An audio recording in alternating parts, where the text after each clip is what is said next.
Good evening. Thanks for joining me this Thursday. I'm Muhammed Ahmad Hamdan. The headlines. Government to introduce new economic direction. New regulations on fully tinted windows to stay. And latest airstrikes by Syrian regime kills 15.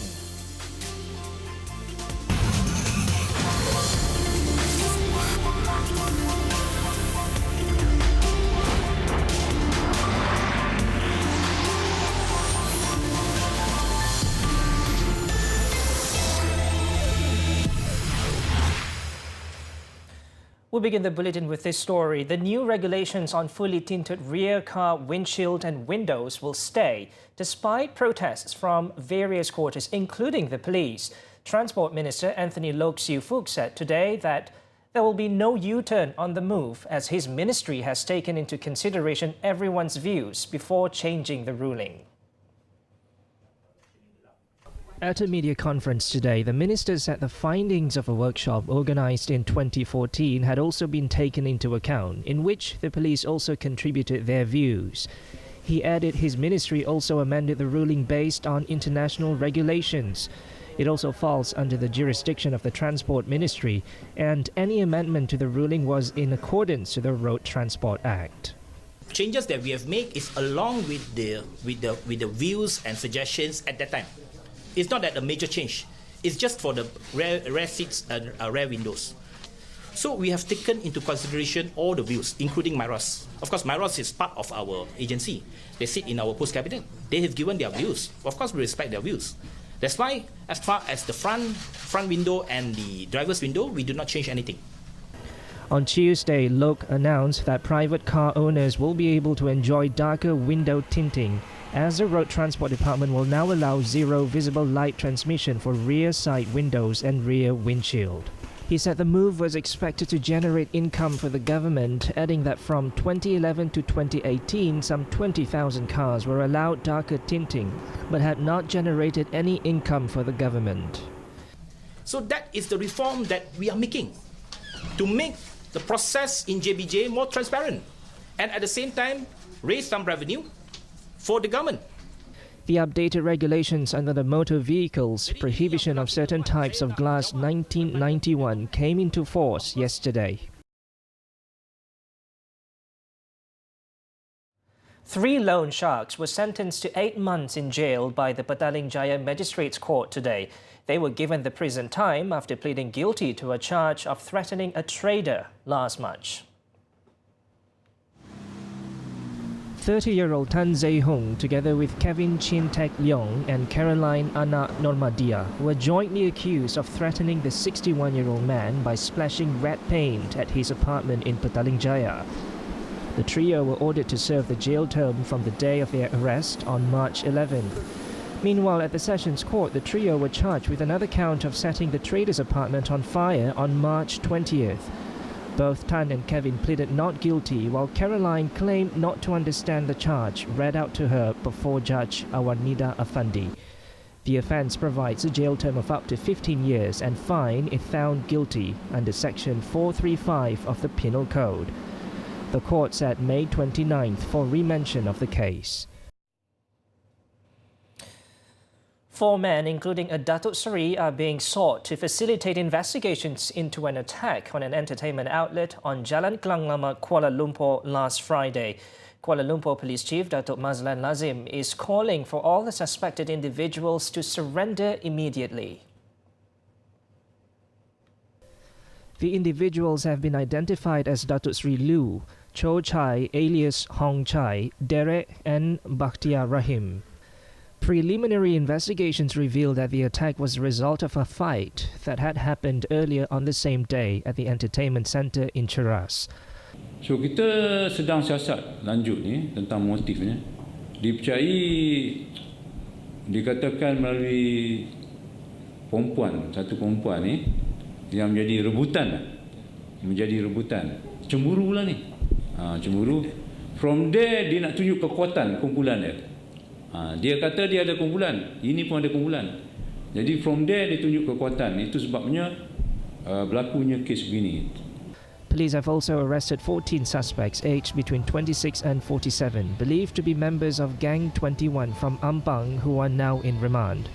It was reported that a group of armed individuals believed to be secret society members had attacked and damaged the entertainment center at 9:20 p.m. The group was said to have just entered the premises before breaking tables, chairs, a cabinet and other items, but fortunately no one was injured.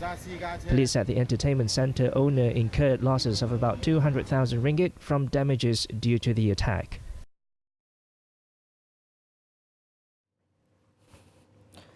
A Kuala Lumpur City Hall or DBKL Senior Deputy Director and 4 contractors were remanded for 5 days beginning today to assist investigations into corruption allegations. All of them were held to assist a probe by the Malaysian Anti-Corruption Commission MACC over alleged bribery involving 200,000 ringgit. The suspects, aged between 41 and 57, were arrested at a restaurant in Kuala Lumpur around midnight on Wednesday. The contractors were believed to have been engaged to carry out upgrading works on DBKL's infrastructure facilities. MACC Director of Investigations, Datuk Sri Simi Abdul Ghani, confirmed the arrests but did not disclose further details on the matter.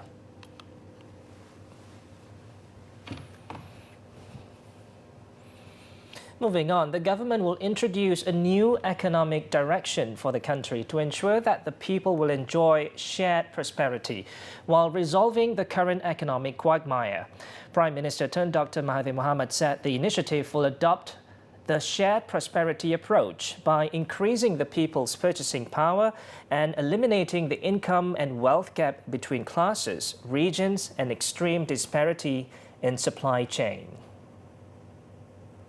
The Premier delivered his inaugural speech in conjunction with the Pakatan Harapan government's one-year anniversary today. On May 9th last year, Pakatan wrested control of the federal government from Barisan Nasional in a historic general election. He said the shared prosperity approach is an effort to ensure that Malaysia continues its path of sustainable development with equitable growth at all levels by 2030.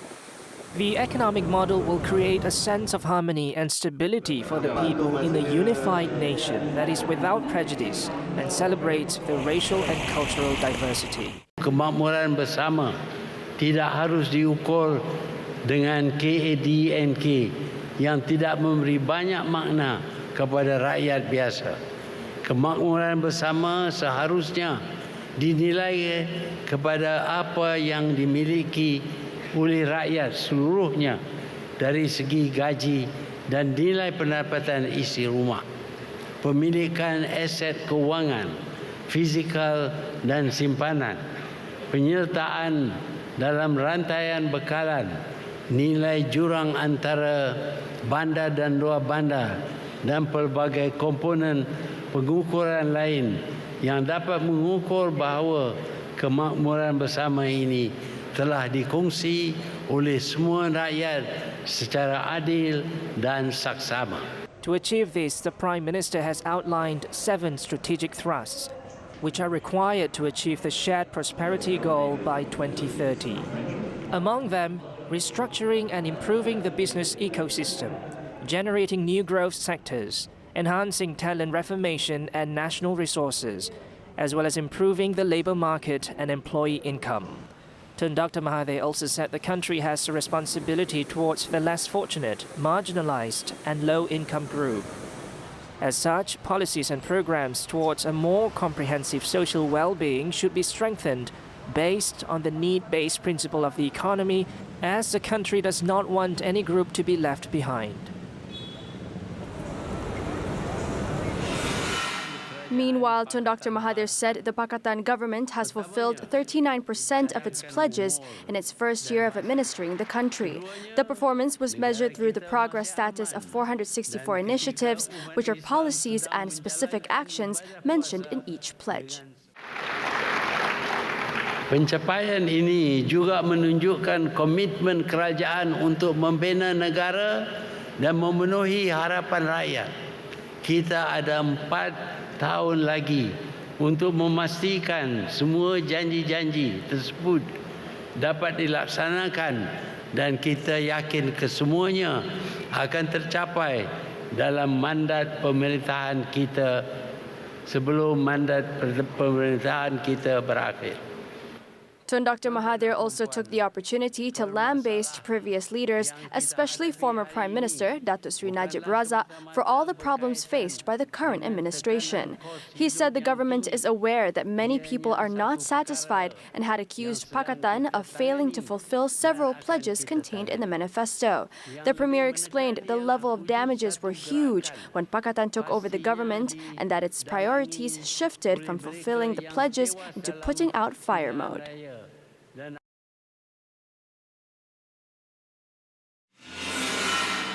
Well, I think as what Tun has mentioned, this is a new coalition.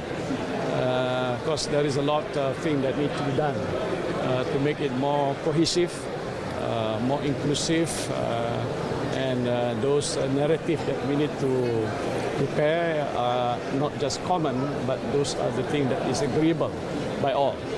As what Tun has mentioned in the beginning, all the four parties in the first instance are not having similar ideologies, but they are in a way coming together for the sake of saving the country. So that is the ultimate purpose, and I think once we have started now where we are today, there's a lot more room that we need to look at very seriously in how to improve further.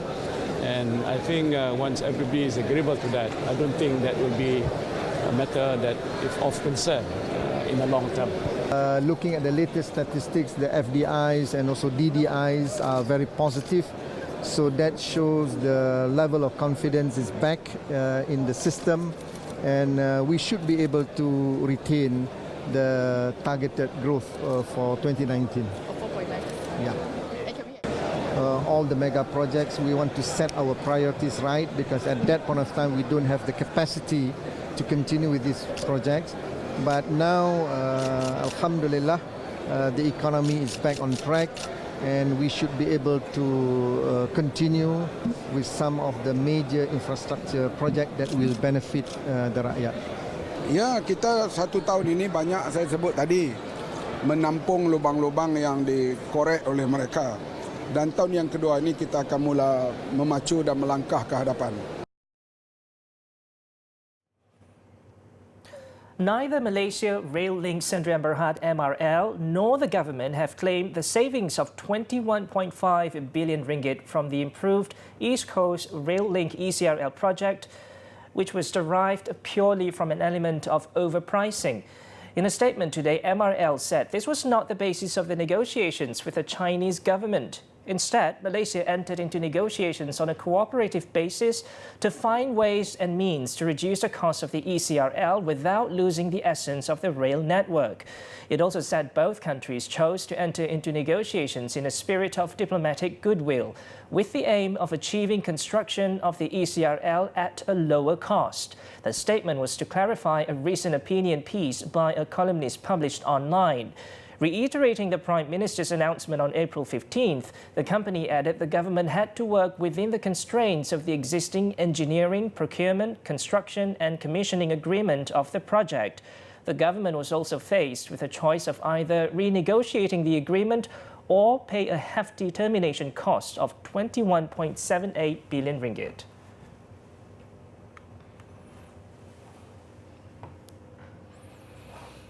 Now, the problem of the unscheduled water disruption in the Klang district following 3 main pipes bursting near the Banting Taiping West Coast Expressway WCE project construction site is expected to be progressively resolved from tomorrow.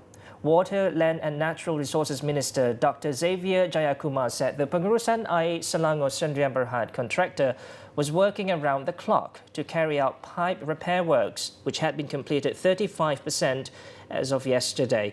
He also said the contractor must be given time to repair the 3 main pipes which burst on Sunday, and the ministry had also instructed the National Water Services Commission, SPAN, to investigate the incident, which caused almost 90 areas in the Klang district to be hit by the unscheduled water disruption.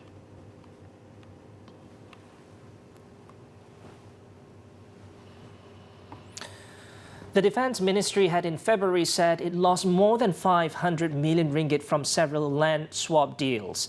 Today, the ministry listed three main reasons for this, in which 13 of 16 land swap deals involved its previous minister and as well as a former prime minister, namely a lower valuation than the market price, weaknesses in contract management, and outrageous interference for political interests.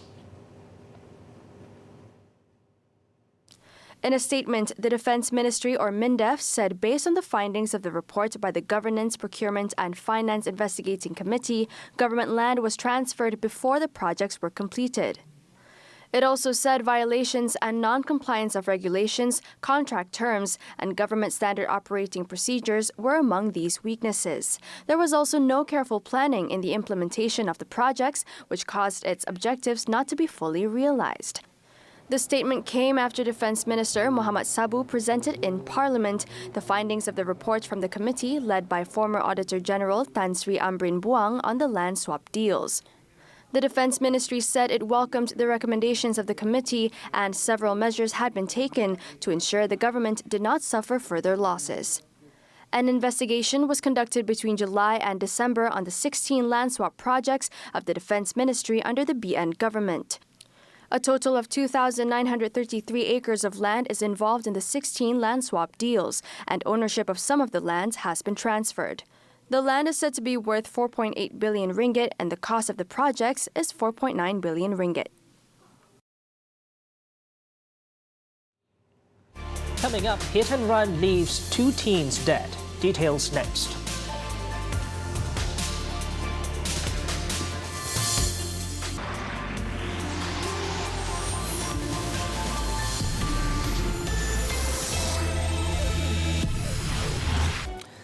Still on the local front, 2 secondary school students were killed after a car suddenly rammed into the motorcycles they were riding in Tumpat, Kelantan today. The 7:24 a.m. crash in Kampong Pasir Puteh also saw the driver of the car abandon the badly damaged vehicle and flee the scene on foot.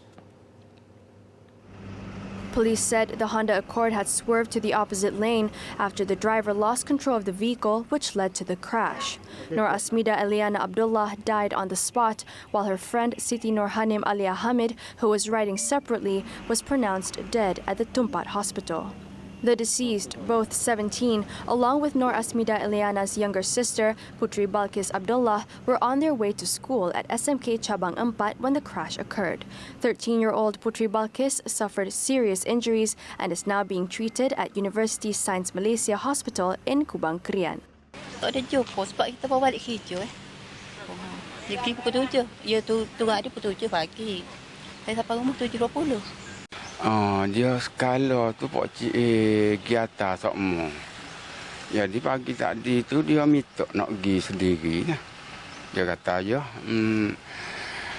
nak pergi sendiri hari ni lepas periksa gapo mungkin nak kelik cepat dia kata. Kata ginilah kalau Alia nak pergi sendiri, ayah nak pesan sekarang aja.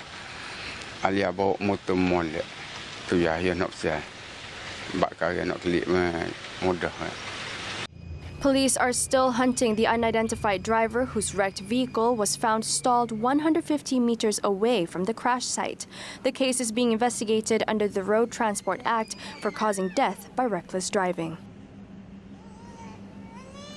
In Penang, a pre-dawn fire damaged 7 double-storey heritage shop houses in Georgetown. Fortunately, no one was hurt. Initial reports say that the fire was believed to have been caused by a gas leak. The 2 a.m. blaze caused 70% damage to all the 7 shop houses.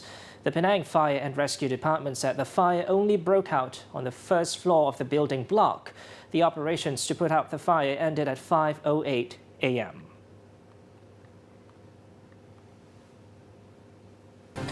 After a year of Pakatan Harapan rule, the business community and investors in the country now want clearer policies from the government, with some shed light on the transition of power, as it is important that business and investment decisions be aligned with future leadership's policies.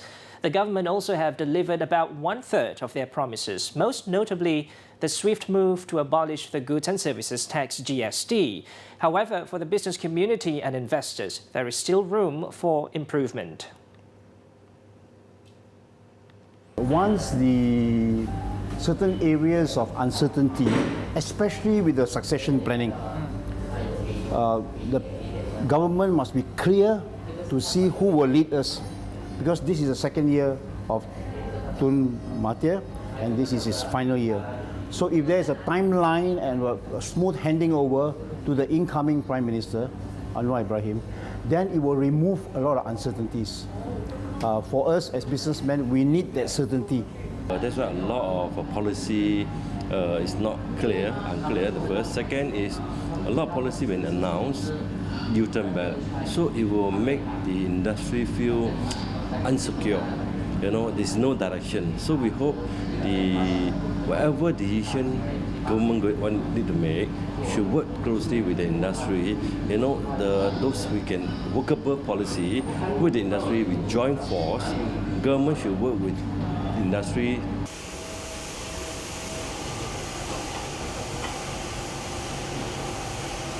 When asked for a rating of the PH administration, the Malaysian International Chamber of Commerce and Industry, or MICCI, gave a 60% rating and acknowledged that many companies still provide space and time for the government to improve the economy. The Association of SME Malaysia, meanwhile, gave a 50% score and wants the government to give more attention to the policy on the recruitment of foreign workers.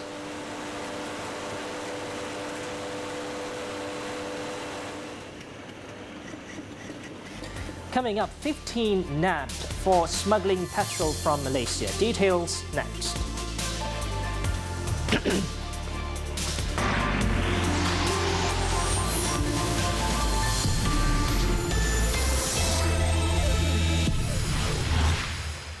Welcome back. Thailand's customs officials stopped 15 vehicles heading into Thailand from Malaysia on Wednesday, foiling a smuggling attempt of 5,100 litres of petrol and diesel. In the operation between 4 and 7 a.m. in Songkhla Sadao district, local officials arrested the drivers of 5 cars and 10 pickup trucks on charges of oil smuggling. The vehicles allegedly had their normal fuel tanks modified to increase the capacity, with each vehicle carrying about 200 to 500 litres. The RON 95 petrol price in Malaysia is 2 ringgit 8 cent, while RON 97 is priced at 2 ringgit 80 cent and diesel at 2 ringgit 18 cent. The smugglers reportedly sold the fuel in Thailand for between 3 ringgit and 3 ringgit 13 cent per litre.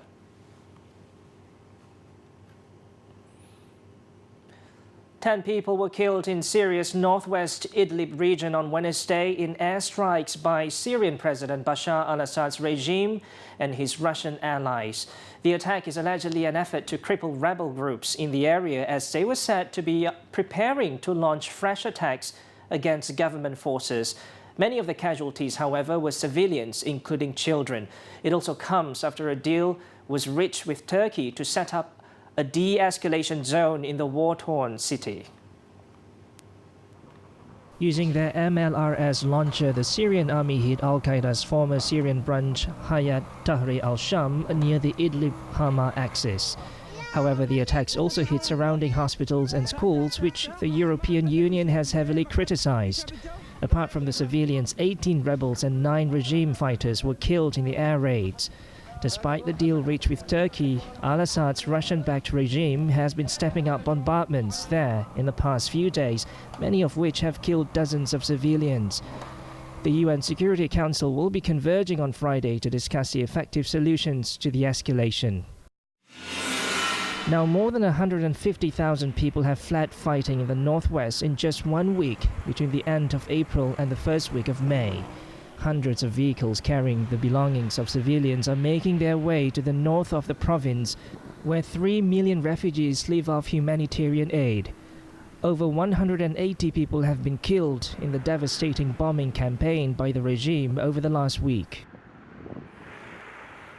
Meanwhile, the UN on Wednesday warned that its agencies providing food assistance to Gaza must raise tens of millions of dollars within weeks to avoid significant aid cuts. The UN's World Food Programme and its Agency for Palestinian Refugees, UNRWA, currently provide food assistance to more than 1 million people in Gaza. According to the UN Humanitarian Coordinator for Occupied Palestinian Territory, Jamie McGoldrick, if that stops, there is no alternative to food supplies.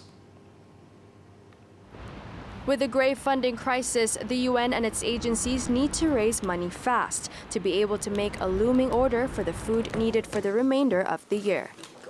That said, I think that we also face a serious funding crisis.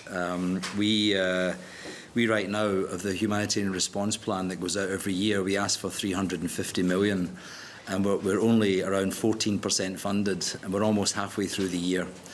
This would mean that in the second half of the year, either the number of people receiving aid will be cut or rations will be slashed, or both. In Gaza, where unemployment stands at 54% and is much higher for young people, people do not have the purchasing power to fill in the gaps. According to McGoldrick, a lack of health funding in Gaza also means 1,700 people shot by Israeli security forces may have to have amputations in the next 2 years. The UN is seeking $20 million to fill the gap in health spending, and without the necessary surgeries and procedures, the injured are at risk of needing an amputation. 29,000 Palestinians have been wounded in protests in the past year, and 7,000 of them had gunshot wounds, mostly in the lower legs. McGoldrick emphasized that these people are in desperate need of complex bone reconstruction surgery over a 2-year period before they start to rehabilitate themselves.